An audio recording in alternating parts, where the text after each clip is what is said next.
When I was 14, my family moved from upstate New York to Oregon.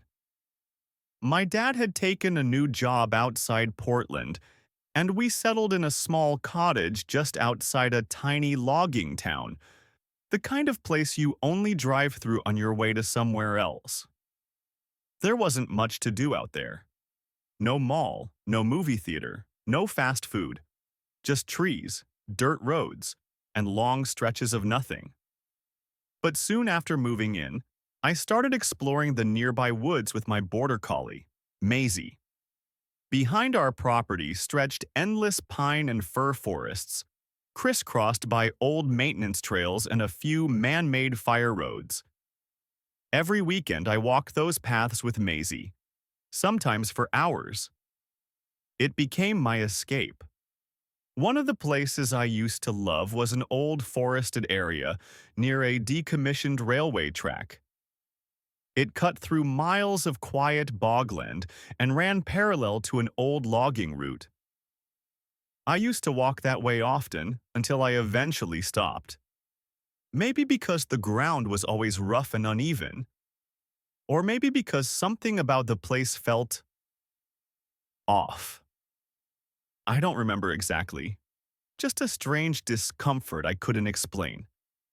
Instead, I started walking in a public forest preserve about 20 minutes from town, closer to where my school was.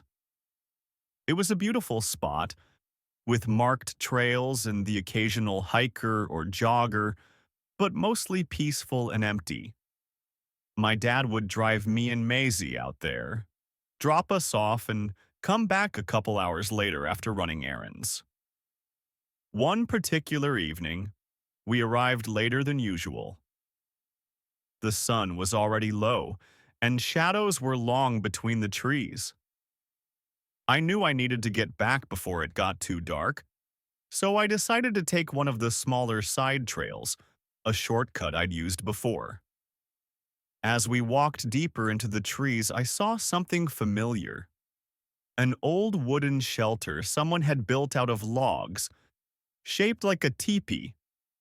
Sometimes I'd hide inside it just to mess with Maisie, and she'd run in circles barking until she figured out where I was.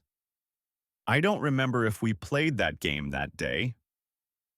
What I do remember is this. As I walked past the shelter and turned to look behind us, I saw a man.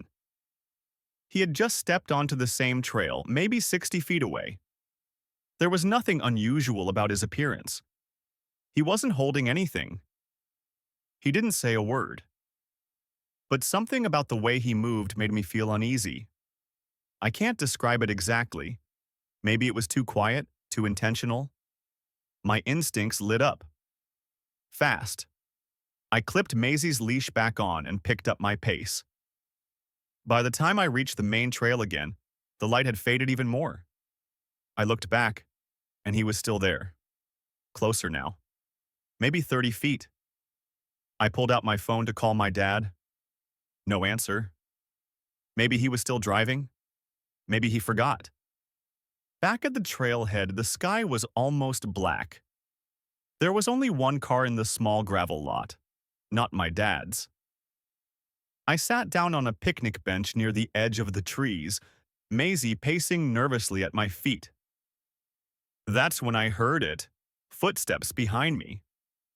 The man walked into the lot. He didn't look at me, didn't say a word, just walked to his car, the only one there, got in, and left the engine running. Headlights on, engine humming, no movement.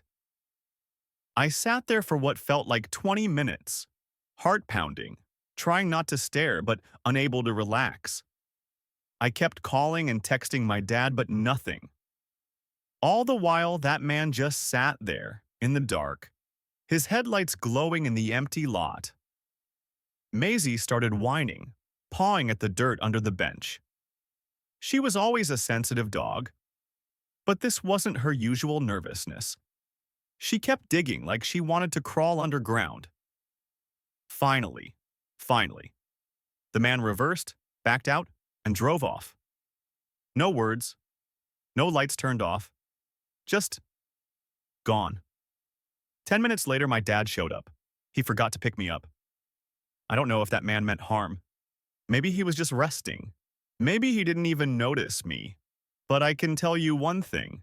That was the last time I ever hiked alone at sunset. And my dad, he still doesn't get why it freaked me out.